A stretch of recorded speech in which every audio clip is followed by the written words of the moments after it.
Good morning, everyone. It is so exciting to have you here joining me for the first DNA of Purpose webinar. I am so excited to be unleashing this content with you all today, and I'm so keen to go on this journey with you and also to hear your feedback at the end, which is some of my intention for the website today. Good morning to Ed. Good morning, Jen. It's lovely to have you guys online. Feel free to post away and let us know where you're coming in from. Likewise, if you've got any questions throughout the proceeding of today's webinar, please also feel free to drop them in the chat box. I'll also pause as we go through today's content at different points in case there is anything that you need a little bit of additional clarification on. We will get going in about probably 2 minutes. I'll just wait another minute or so and see if we've got anyone else coming online. Yeah, we've got a few more coming in. That's awesome.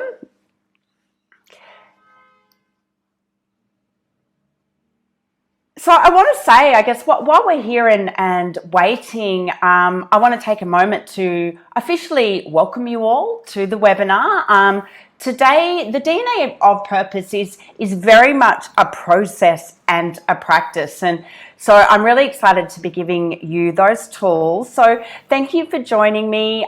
Thank you for showing interest in the work that I'm doing in the space of decoding purpose, or shall I say Purpose Decoded. But more than that, congratulations on, I think, really giving yourself the space over the next hour to really tune into who you are and to understand more of who you are in relation to your connection to your life purpose. So I'm now going to kick in and get started, and we'll see if a few people continue to jump on as we proceed through the next hour. But over the course of today's session, we're really going to go on a journey through the past, through the present, and into the future in order to enable you to connect with, to remember all of who you really are. Now, what I want to say is I'm actually going to be throwing quite a lot of information at you all today. So if you have a moment to go and grab a piece of paper and a pen, even if you just focus on 2 key points over the course of today's webinar. I keep wanting to say podcast. I'm so used to being on the podcast, but even if you only focus on 1 or 2 key points during the next hour or so, that will give you something to work on in order to be able to connect more deeply with your life's work. So I want to introduce myself and I guess tell you a little bit about my background. Now, you'll see here one of, I guess this would be one of my favorite quotes. And the reason for that is I love the idea that you can't connect the dots looking forward. You can only connect them looking backwards. So you have to trust that the dots will somehow connect in your future. The reason that I really love this quote is because it's been a theme. It's been something that has really proven to be true over the course of my career, but also because I think there is so much we can learn about the nature of purpose. You know, I think we get to a point in life where we're like, right, I'm going to go out and discover my purpose, as if it's something that's outside of us, that's waiting out there, you know, hanging off that North Star out and over there, without realizing that our purpose is something that is deeply ingrained in who we are. And if I look back over the course of my life, it's something that has guided me at every move, at every stepping stone, even if I haven't been consciously aware of it. And that is why I love this quote, because I think it really points to the idea that purpose is in our DNA. And even if we're not conscious of it, it is still guiding us and propelling us forward. So, look, when I look back over my career, it's funny because I actually spoke at a school last week to a bunch of year seven students at a boys' school, and I was reflecting on what it was like for me at the age of 12. And if somebody had told me at 12 I would work with a group of scientists, I would have told them that they were completely crazy. I actually really had a strong dislike for science.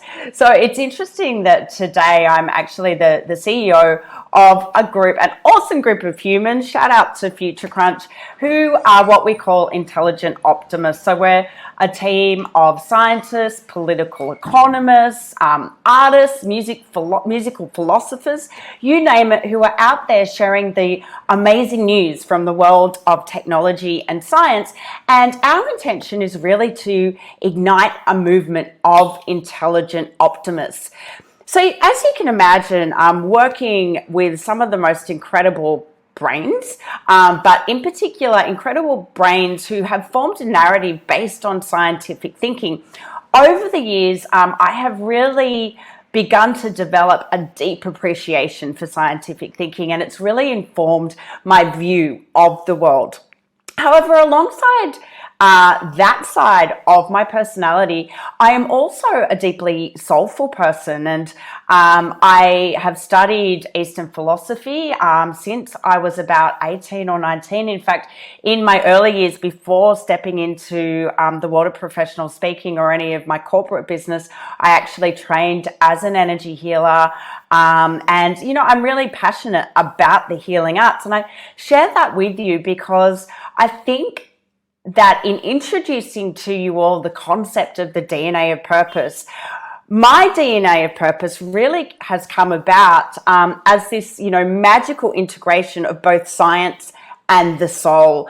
And what I mean by that is the DNA of purpose is something that enabled me to really start to build a framework, just like human DNA, to really be able to create a blueprint based on all the similarities between our DNA and our purpose around something which by its very nature is deeply is built upon philosophy. It's exploring the meaning of life. Why are we here? And within that, you've got profoundly spiritual concepts. And that was one of the reasons why I actually created the DNA of purpose, because I knew there had to be a way to begin to crystallize what purpose is, to put a framework around it, and to be able to clearly identify what purpose is as a part of who we are. And I think in a conversation about who we are, there is no better framework to follow than that of DNA. And that is what has led me to my purpose in sharing this content with you all. But it's also something that has led me to be able to go through this process with you today. Now, you might have just heard me stumble for a second. That is because on my computer, I have just misplaced where I put my slides. Anyway, let's see if this works. Bear with me here, guys.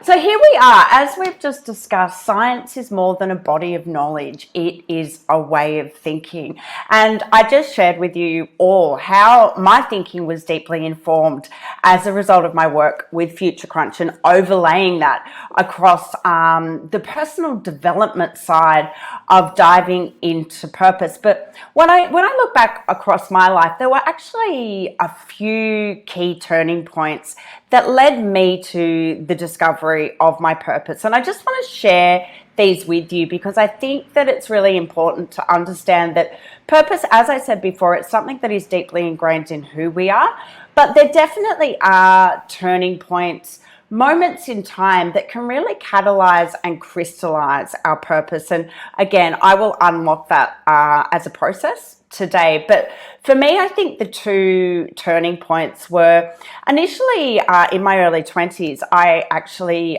went through a bit of a personal breakdown, spent some time dealing with some mental health challenges. And the reason I am sharing this with you all is because I honestly think that was the first time where I really consciously chose to embody in purpose. But what I will say is I wasn't conscious of it at the time. So obviously, in my case, I actually ended up in hospital in my early 20s, and it was a really difficult time, and I think for some of us, we have trauma with a big T, but it can also be trauma with a little t that takes us into these pivotal moments, or what some people refer to as the dark night of the soul. For me, at that particular point, in that particular rock bottom, I really had to make a conscious decision to choose life. And in order to choose life, I needed to feel like my life had a reason. And what I will say is, when I look back on that period of time, there was definitely a deep sense of awareness that I was here and on the planet, and that a part of my responsibility in being alive was to find out what that was. Why am I here? What is my gift? And it was actually that deeply vulnerable experience that probably in the early days drove me into this obsession with really wanting to understand, what is purpose? What role does it play in our life? That was more of my personal catalyst. However, it was probably a few years later when I stepped into the corporate world and the world of professional speaking, where I was working for an incredible thought leadership agency called Ode Management. And Ode Management represented probably, and still do actually, the top 10% of business speakers in the corporate world, not only in Australia and the Asia Pacific, but also in America. And it was during that time I was privileged enough to be able to work with seriously some of the purpose-driven people, some of the most purpose-driven people on the planet.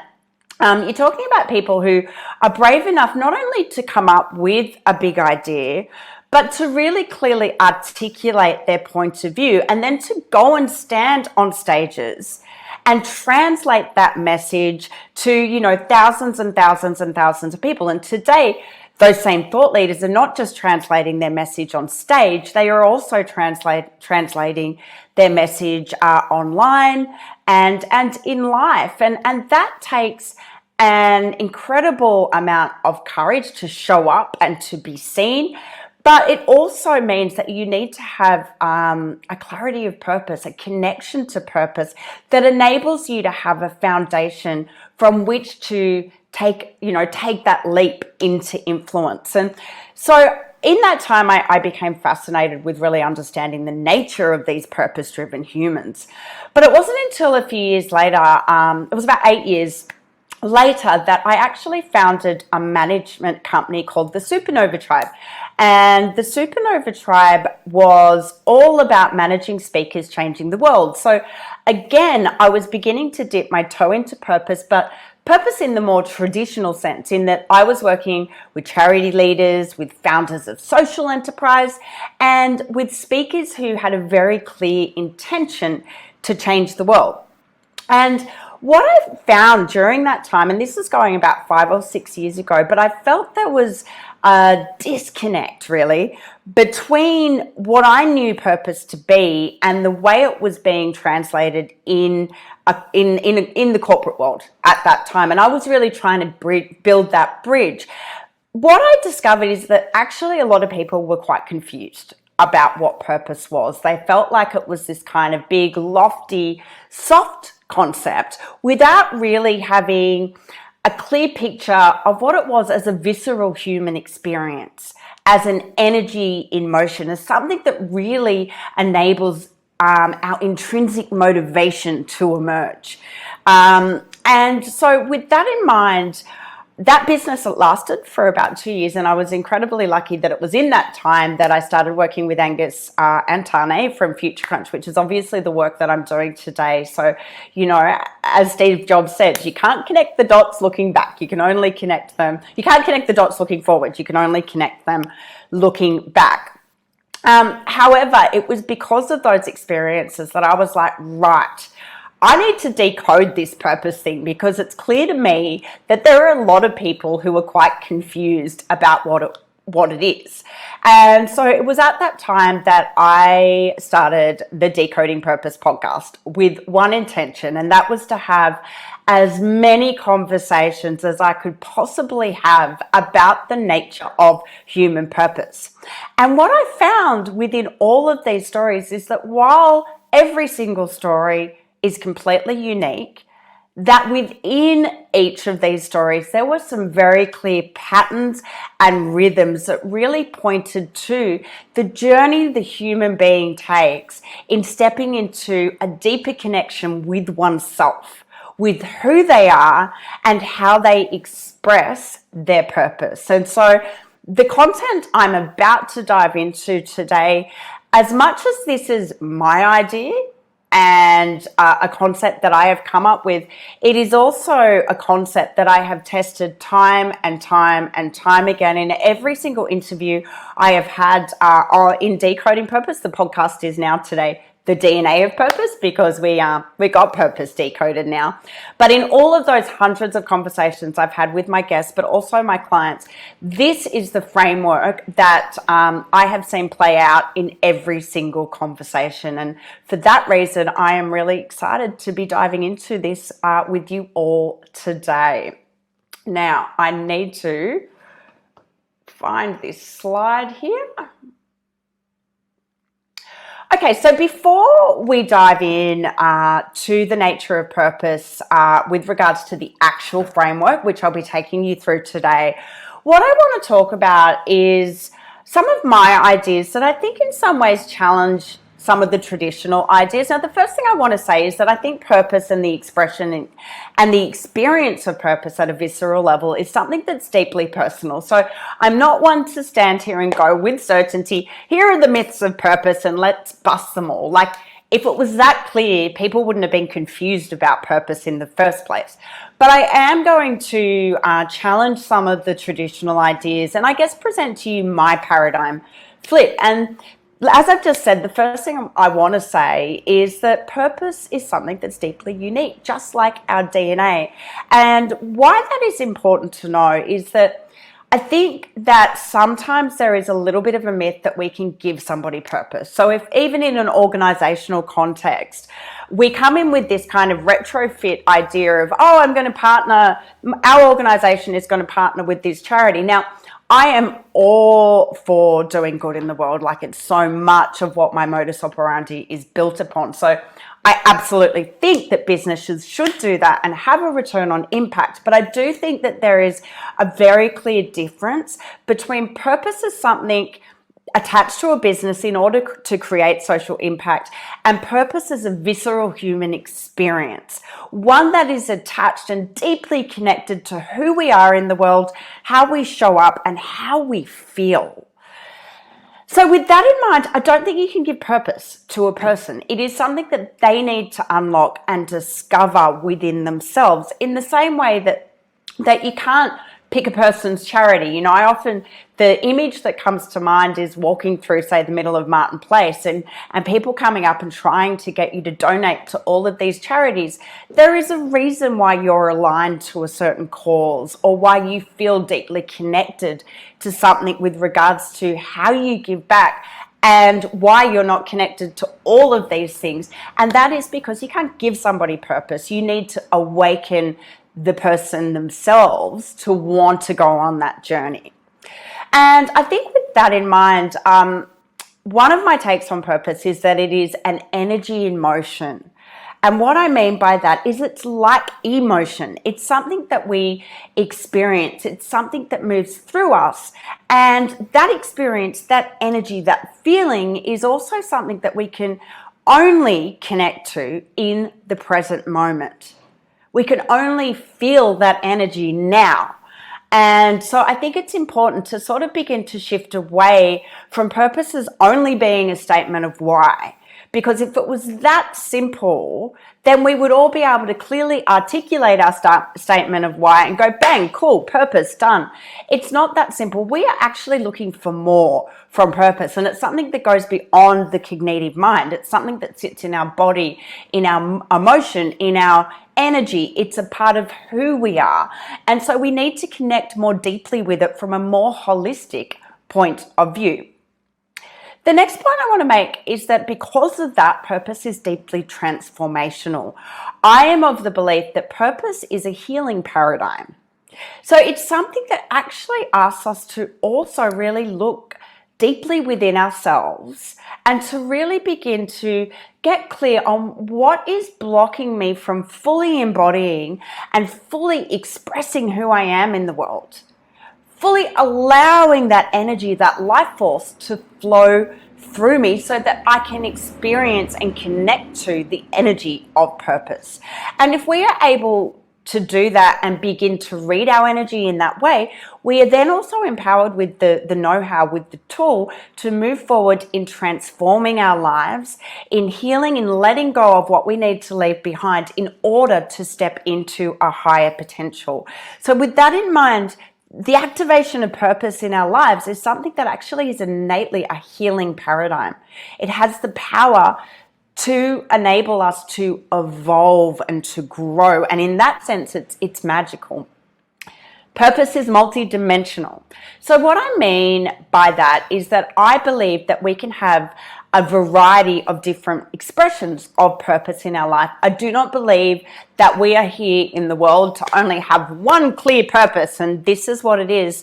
And I can only speak to my experience of this, but what I will say to you is that my purpose as the mother of a beautiful near 3-year-old is extremely different to the purpose that I'm expressing right here, right now, in the context of this webinar that we're watching. And so I think sometimes we can get a bit lost looking for that one purpose. Like, we are deeply complex. Human beings are deeply complex. We express ourselves in a variety of different ways. And even if you look at us collectively, we need to celebrate our diversity. And that diversity that exists beyond and outside of us is also something that exists within us. So to me, it seems so limiting to say, right, you only have one purpose. You have 1,001 purposes, and I think the focus needs to shift from I'm finding my life purpose to actually I am connecting more deeply with who I am and how I show up in a purposeful way. How do I show up as a mother? How do I show up as a leader? How do I show up as a friend? How do I show up in this situation that has presented itself right here in front of me in this present moment, and how do I do it in a purposeful way that expresses who I am? And that is where I believe that purpose is not only multidimensional, but that it is a part of who we are. And so the biggest shift I think I would seek to make in terms of getting my content out into the world is, let's shift the conversation from why to who.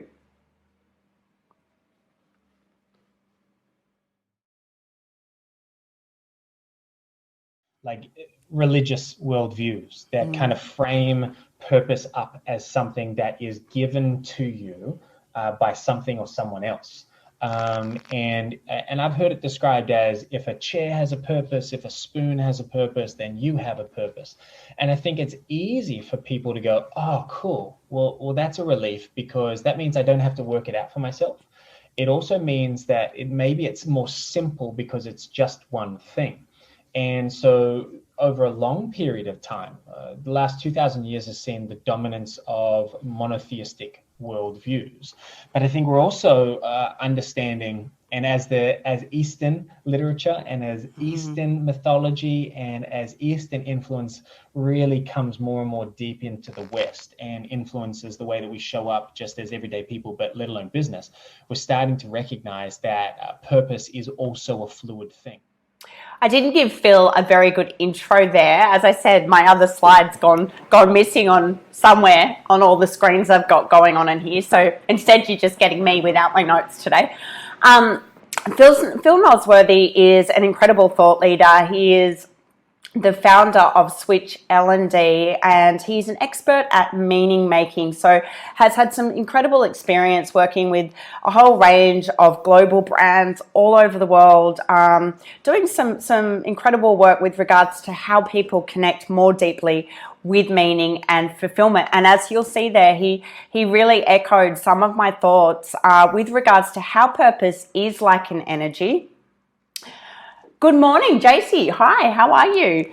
How purpose is like an energy. And in addition to that, he spoke about it as being something that is fluid. And that is also an analogy I really like to use when we're talking about purpose, because if you think about this idea of purpose as being fluid, it's like water. So when we're experiencing it, we literally have this experience of being in flow. But if you also think about water, it's something that freezes, something that gushes over, something that can stagnate. And so again, this is where purpose becomes a healing paradigm, because if we understand that and we can become aware of these different states of flow happening within us, we can then start to shift state. And that's where we really begin to empower ourselves with being able to tune into purpose within ourselves at any given moment. Phil Nosworthy is incredible, and that would definitely be a podcast worth checking out for anybody who is interested in understanding a little more. So here we are at the DNA process, which I want to give you a little bit of an overview before we dive into the content this morning. So basically, within the DNA process, what you will see here is the journey that we're going to go on today. So I would probably recommend that now might be a good time, if you've got a pen, if you've got a piece of paper there, now could be a really good time to get that out and just start jotting down some notes as and when it feels relevant for you and your journey into purpose. But what you will see here is we've got the past. So if we think about the similarities between DNA and purpose, the first similarity is that both of these things are something that we inherit. So if we look to the past, the leading question to ask ourselves is, what have we inherited that informs who I am today, that informs how I show up in a purposeful way? Then secondly, we've got here the present moment, which is us right here, right now.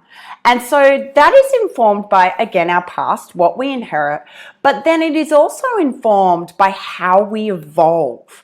Again, if you think about this idea of purpose being like DNA is the code, it's the blueprint, it's what we inherit. But in the present moment, our purpose is also informed by what we call epigenetics, and they are the environmental influences that will inform how our genes behave. And that's what, in essence, that's what epigenetics is from a genetic perspective. It's how our genes respond, turn on and turn off as a result of the environment. So if you look at DNA and purpose, we evolve in the present moment as a result of how we are responding to what's around us as it is integrated with who we already are. From there, we then step into the future. And the other interesting thing about DNA and purpose is that they both create a legacy. So again, I mentioned my little girl, Tiger Lily. Well, she holds my DNA. And that is DNA that is going to exist above and beyond my existence in this life. If you think about this through the lens of purpose, all of you would have worked in jobs, maybe run businesses, been a part of projects or charity projects or whatever it is that you no longer are a part of, but your purpose, the energy you created within those things still exists. It still lives on. I mentioned before my time at Ode Management. Well, as their first employee, I literally built every single role within that business. Those roles still exist, even though I am no longer working within that business. So purpose in itself is something that creates a legacy. In the top here, you've got nurture and nature. So how do these things relate to purpose? I just referenced it before. If you think about our nature, that is the code, that is the DNA. It's what we come into the world with. But if you think about nurture, you can think of that influence as the overlay of the epigenetic factors, how the environment molds and shapes who we are and how we show up. So I'm just going to layer this up for you again. Within this framework of past, present, and future, today what we're specifically going to chunk down into are the different elements that I feel will really enable you guys to have a pathway, to have a stepping stone to run through, a stepping stone pathway to run through in order to be able to connect more deeply with your inner self, with the parts of you that really hold your deeper connection to this energy of purpose. I want you to think about this pathway as a process that you can go through to help you to get clarity.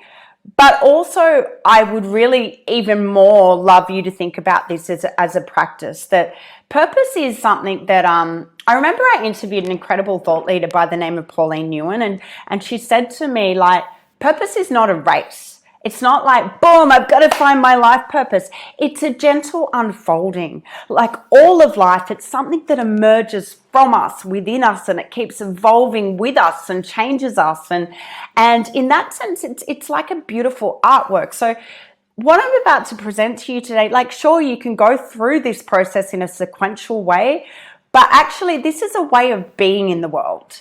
It's a way that nurtures who you are and how you show up with your essence and all of who you are. So I far rather you think about this as going to a yoga class. You know, when we go to yoga, we get on the mat and it's about the practice that connects us more deeply with who we are.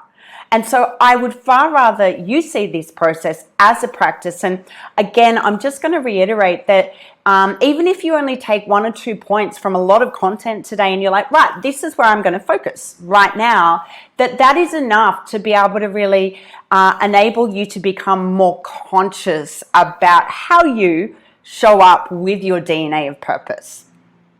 So within each section here, we've got the past, which are our talents, the time we've spent mastering something, and the trials that we have gone through. So I'll walk you through this in a minute. Then we've got the present. And within the present moment, what we are looking at there is something called Impassion, the art of self-location and presence. And then what we have here to the right is how we go about intentionally crafting our purpose, who we are becoming tomorrow. And to the right here, you've got the decision, the narrative, and the alignment, which, as you will see, is also an acronym for the DNA of purpose. So let's dive right on in here and kick off with a few leading questions. Now, this is where we're going to look to the past. We're going to look to yesterday to begin to unpack 3 things. So the first thing when we're looking to the past, when we're looking to unpack our DNA, is to understand what our natural talents are and to enable ourselves to really celebrate who we are and what we're naturally good at. You know, when I think about talents, an example that comes to mind is that Mozart, for example, was practicing the piano by the age of 3 because he watched his older sister, who was also equally as musically gifted. And by the age of 5, he actually composed his first musical compilation, which is an incredible thing. Now, when you hear stories like that, and I mean, there's so many stories of child prodigies and young people doing amazing things, and they're almost too young for that to be learnt. And you're like, actually, that's something that is just a natural part of their DNA. It's whatever you believe, this is what this person came into the world with. And that's the way I like to think about talent. So for you, just as a leading question and for you to have a moment of focus, when you look back over your life, where have you got natural talent? What are your natural gifts? What were the areas in your life where you really didn't have to try? You were just like, I've got this. This is a part of who I already am. Now, the second thing to have a think about when we look to the past is, what have you spent time mastering? Now, some of you might remember Malcolm Gladwell's book, Outliers. I think I pronounced that correctly. But basically what he established was that if we spend 10,000 hours mastering a certain thing, that is what is required to really become the expert at something, to really become highly skilled at something, whether that's, you know, playing a musical instrument or a sport or whatever it is that we have chosen to apply our time and our energy to. You know, the Malcolm Gladwell example is really interesting, but there has been a little bit of, I I won't say criticism, but there have been other researchers come into play and say, yes, that's great. 10,000 hours is great.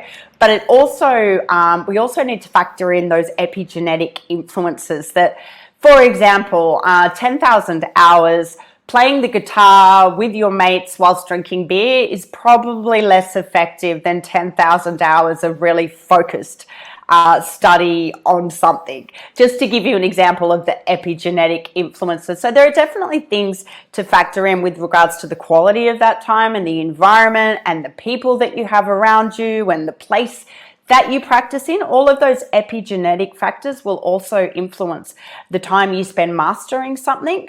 But nonetheless, you put the time in, you get the gift back. I think while I'm on that note, however, sometimes in reflecting on that part of this journey, the time you've spent mastering something might be far less obvious than, hey, I learnt piano. So when I think about this one, I today spend much of my time interviewing people, doing webinars, communicating, really. And it's not that it's not like I went to public speaking school when I was a kid, but I did grow up with a dad who was in the media, who spent an awful lot of time interviewing people, and I would literally follow him around, and I'd go to different interviews with him and constantly be around him while he was researching his questions and all of that sort of thing. So that's an example where today I spend much of my time interviewing people, and that was certainly a skill that I spent in time mastering that. I spent time mastering that skill simply because by default I was around my dad. So sometimes those things are a little bit less obvious than what you think they will be. So always, try and be open with regards to looking to the past and understanding what is, where you have spent that time. The third one here is what trials have influenced who you are and how you show up in the world. I, over the course of last year, did quite a few webinars. I know Ed, who's on today's webinar, I did one with Ed's group as well. And I spoke a lot about turning point moments. What I have found is they throw us into these moments in our lives, which I would have likened to the Wizard of Oz, to give you an analogy. We all love a good story. When I think about turning points, it's like the Wizard of Oz. And if you remember, Dorothy gets swept up from Kansas, and all of a sudden she's in this crazy tornado, and in the tornado, all aspects of life as she knew it are being pulled away, and you've got the witch there and all of these things. And I liken these turning point moments to Dorothy's tornado, because what tends to happen at these crisis points is our identity is literally stripped away, our ego is stripped away. Sometimes it might happen if someone we love passes away or is sick, or we are sick, or in a divorce. There's all sorts of ways these turning point moments will come about. But 9 times out of 10, what is so challenging about them is who we thought we were, how we thought we identified ourselves, what we believed was what we believed was important to identifying who we are was somehow taken away from us, and we are thrown into this space of vulnerability where all of a sudden we have to reestablish who we are. And that is why these moments are so powerful in enabling us to deepen our connection to purpose, because it actually asks us to throw away anything that doesn't reflect the highest version of who we are, or the most truthful version of who we are. And I think it's fair to say that collectively 2020 was like a mega turning point moment. And if you think about that, and you think about all of the structures that have been pulled away that we thought identified us collectively, and if you think about the impact on the economy and everything, our jobs, everything we believed was safe and that we could rely on in the world, all of a sudden wasn't. And that in essence has been a bit of a collective turning point. And I think it's also why so many more of us are having conversations like the one that we're having today. It's because we're looking for that deeper connection. Like, who are we really? Really, what is our role in the world? And what are we going to do to show up differently And that is the power of this conversation. Is it's these conversations that will actually enable us collectively to create a new world and to create a more purposeful world and peaceful world and an abundant world. And so, I think it's fair to say turning points are extremely powerful catalysts.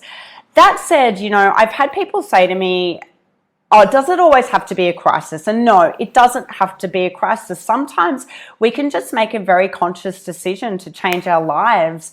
And that can be something that is equally powerful with regards to how we step into our purpose. So it doesn't always have to be, the dark night of the soul. Sometimes we can just go, hey, I want to show up more intentionally in the world, and I want to show up differently, and I want to show up in a more meaningful way. And it's important to know that permission is granted. I give you permission to not have a crisis and to choose purpose, because that is a really empowering place to come at this work from.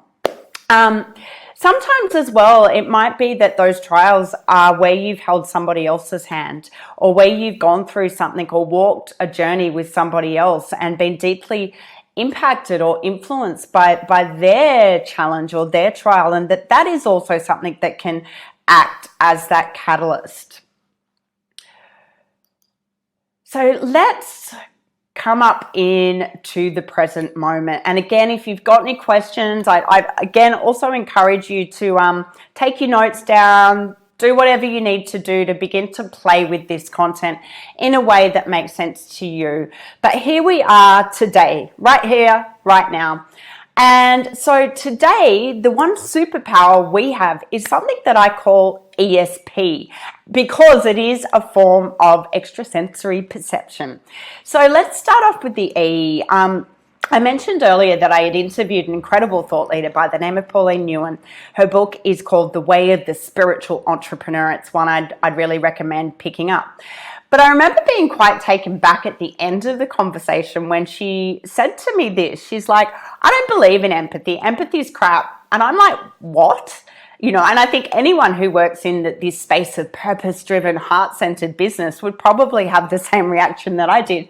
But she went on to explain that it's actually a two-step process, that empathy is an amazing way to be able to really connect at that heart-to-heart level, to be able to see through the lens of somebody else's experience, through their emotional lens, through what is it like to sit in that person's shoes. And that's incredibly powerful. But, and this is what Pauline said to me, she's like, at the same time, it's not helpful to have empathy with somebody who's really in a dark place and not show them the light, not give them the pathway to be able to move through that experience. And so where I landed with this is that the first step to really being able to take what we've learned from a trial, take what we've learned from a turning point, and then to be able to start to transform that into purpose, the energy of purpose in the present moment, is to apply something I call impassion. Impassion, the word itself, actually means to take passionate action. But I also loved this word because I think it fused together the idea of empathy with compassion, that if we can have empathy for, and it might be a past version of ourselves that went through a trauma, it might be where we've walked with someone and held somebody else's hand. At some point we've been affected by something that is deeply personal and meaningful to us through the lens of our DNA, that if we can firstly tap into empathy to connect with the energy of whatever that was, and then from there to really be able to shift and transfer that empathy into compassion, we can then step away, still care and love and be in a space where we're holding whatever that is, that person, that situation, but also removed enough to turn around and take passionate action with that energy. Because if you think about purpose, if we just stayed in empathy, we wouldn't do what it takes to step into the present moment and create a different outcome. And when we're looking at acting in a purposeful way, it's that transition, that transformation that we're looking to ignite. So it's important that we shift empathy into compassion in order to take passionate action. And it's there that we feel the fire of purpose. Purpose is an energy. It's there we feel that fuel. The thing is, though, somewhere in that process, often our own stuff will come up in the middle, our own shit, our stuff that needs to be healed. So let's just move across here to the idea of self-location. And this is the ability to not only understand purpose as an energy, but to actually understand that we also have the ability to shift our energy. And what I mean by that is the ability to be able to heal ourselves fundamentally. But in order to do that, we need to develop a level of self-awareness, a self-location that enables us to tune into our inner self, opposed to the self that we show with the world. I was going to talk about this a little bit later, but the example I often share here is the idea of the Russian dolls. You know, the little dolls where you've got the little doll in the middle and they're layered up. And you can almost think of our inner self as being the inner layers of that Russian doll, and the outer layers are the parts of ourselves that we share with the world. And I'll come back to that example later.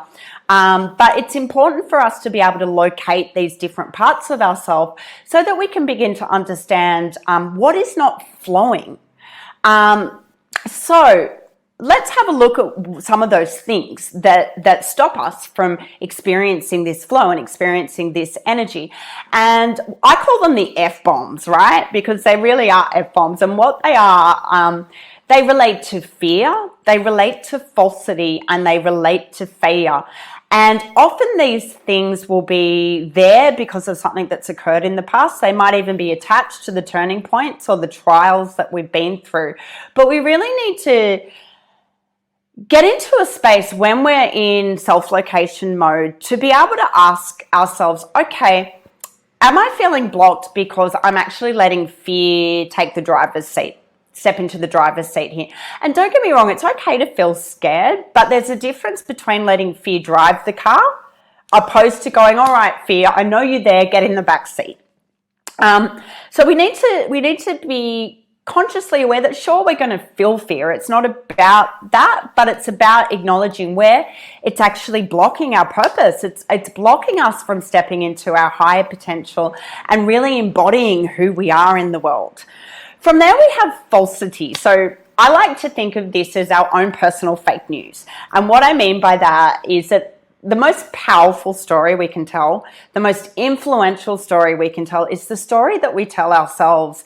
And unfortunately, a lot of us have some fake news rolling out inside there. And often that can be the excuses we use to not fully embody our potential. So even if we see our highest purpose, even if we see our highest potential, and we know that our energy wants us to emerge into that butterfly, if we let that fake news take over and we believe it, that is going to block us from experiencing that energy.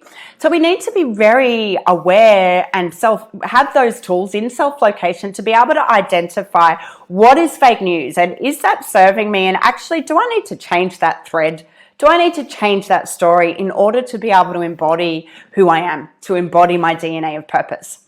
Finally, there's the whole failure piece. And I think it relates to fear because it's a fear of failure. But I think the thing with failure is it's partially caught up in some of the social paradigms in which we exist, that we have this really clear idea of what success is. And as a result, so many of us spend our lives chasing the golden carrot, climbing up that corporate ladder, or feeling like I need to get here and have this house and tick this box and do this. And we're constantly in this race. And even for those of us who end up at the top of that hill and go, well, I have the car, the money, the this, the that, we're like, holy hell, I'm really not happy. I actually feel empty. I regret that I didn't spend more time with my family or with my friends or doing these things that truly brought me joy. And a part of that is that we are so scared of bucking the trend, of getting off this social hierarchy, this ladder that says this is what success means. This is what it means to be powerful. This is what it means to be important. That we're so scared of getting off that ladder that we forget to love ourselves and to truly let ourselves be the unique creations that we are.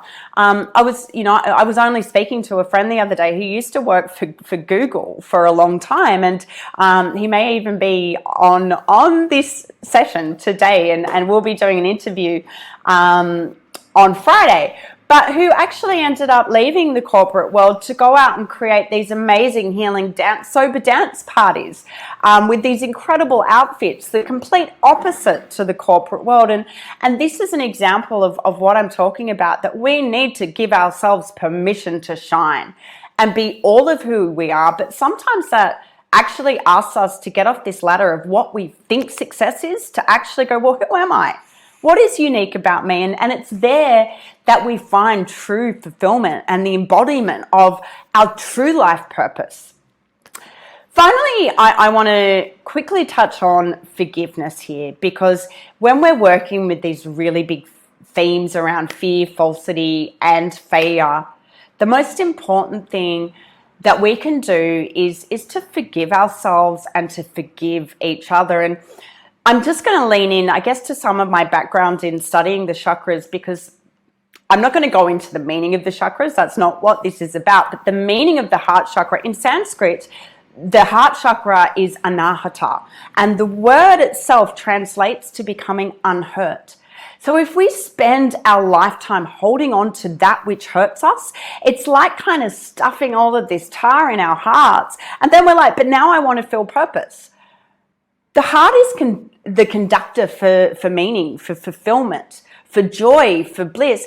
And if we literally have stuffed it with tar because we haven't been able to let go and become unhurt, then it's really, really difficult to allow the life force that is purpose to really come through us. And so forgiveness is a big one. I know it's a big one, and it doesn't always mean you need to forgive the person.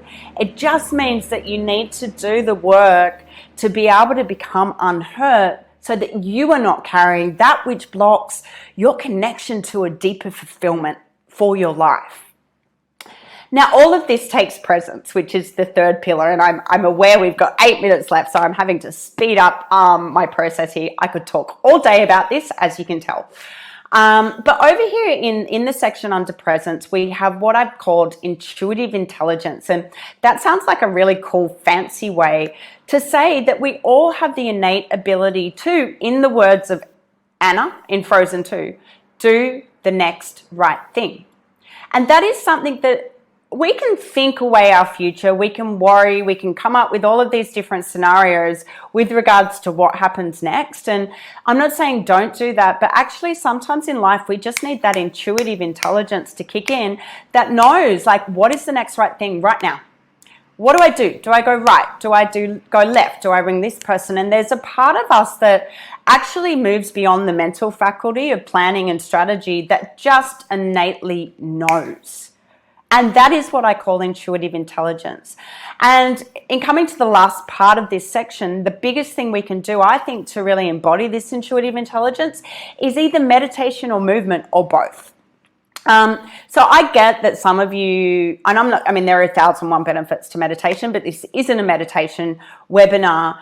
For some of you, you might be right into that. For me, I love to dance, and that's both my meditation and movement. However, for others, this meditative state might be something that you find walking or running or even doing the dishes, whatever it is. It's actually, the intention is get out of your head. Get out of your head, because once you get out of your head and into your body, that's not only where you really tap into both this energetic and intuitive intelligence. It's not something that exists up here. It's something that exists in our energy. And we can get better at feeling that and tapping into that.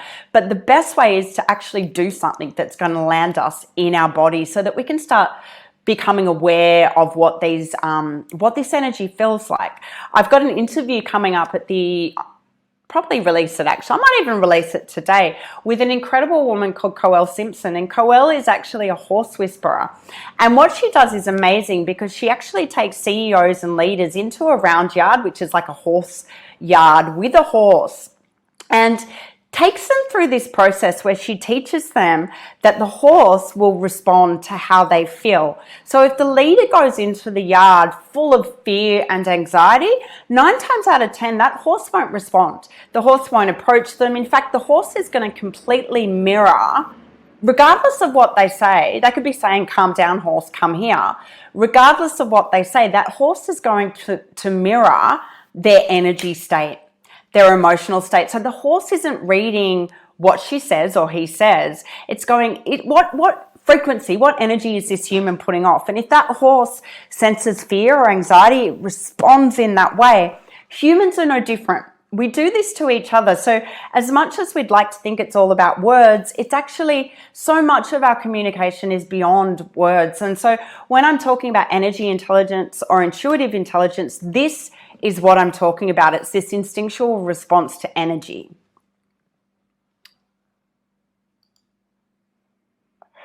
Okay, here we've got my next page. Oh no, go back one. All right. So finally, and we've got 5 minutes to kick through this. Sorry, guys. We've come to the future, which is tomorrow and what we're looking at tomorrow. So the first thing I think with regards to answering one of the most profound questions I think we can ask if we are looking to tap into the DNA of purpose, that question is quite simply, who am I becoming? And in order to answer that question, we need to firstly make a decision. We need to decide from an intentional space that we are wanting to consciously evolve, that we are wanting to become something else. And then once we have done that, we need to acknowledge that the decision is in the vision.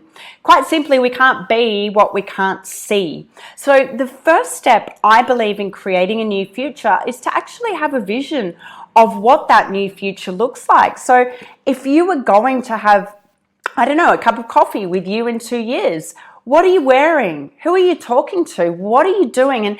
And just quite simply letting your imagination go wild, letting go of those F-bombs so that you can really begin to conceptualize what's possible for your life. And I get that it's something that's quite scary. Marianne Williamson there's a great quote, and I might not get this word for word, but that our greatest fear is basically, I'm not going to get it word for word, but what she says is our greatest fear is our highest potential.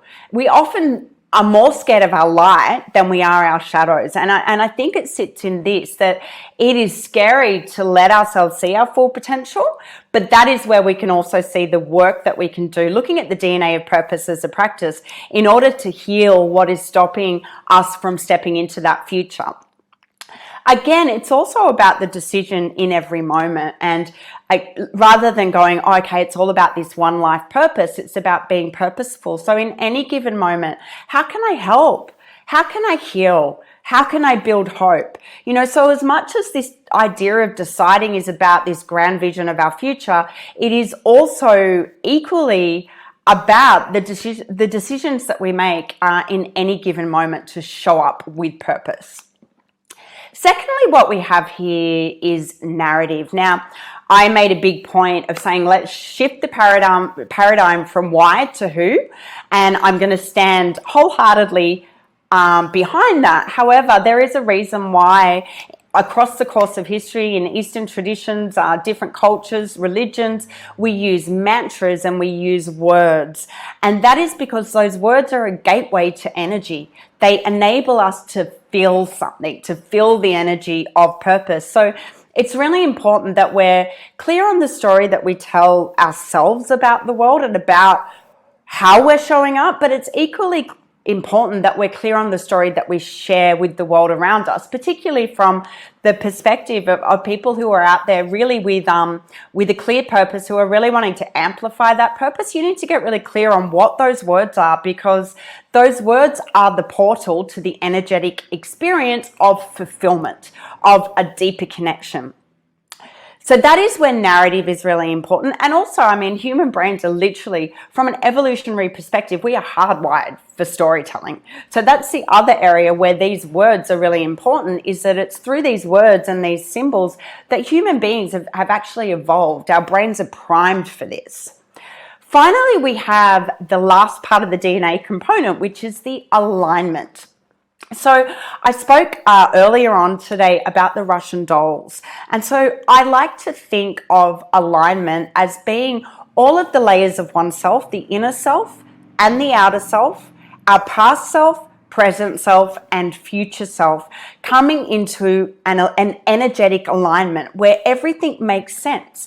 And when we are able to do that, that is when we truly become open to the flow of purpose in our lives. It's when we find that balance, that congruency, and that sense of flow, that we know who we've been, we know who we are, and we know who we are becoming. And it is there that we are able to find the resonance, the deep resonance with not only our DNA of purpose, but also how we allow that purpose to continue to emerge and to evolve and to, I guess, become the butterfly in our own life and in our own transformations in this life.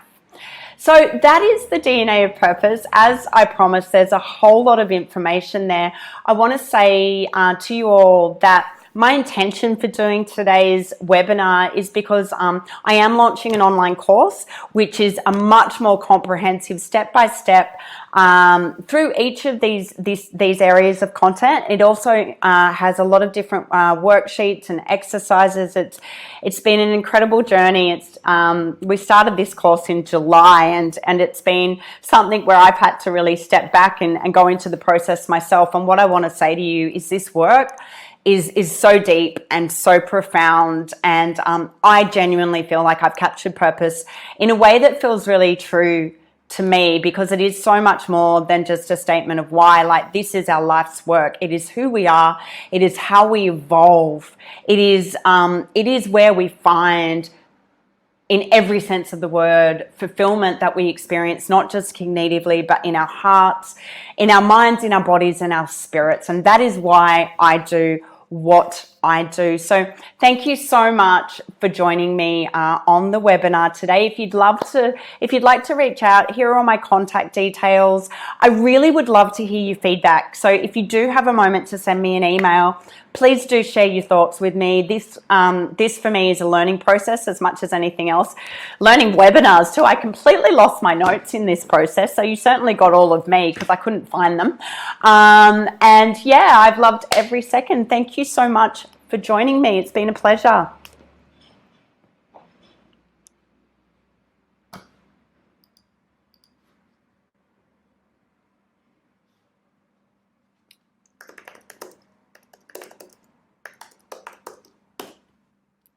Bye guys, please do reach out to me. I'll see you soon. Thank you.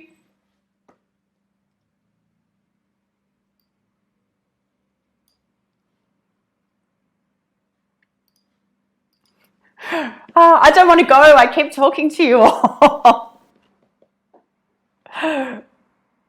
Yeah, I'm going to go now. Please do email me. Bye.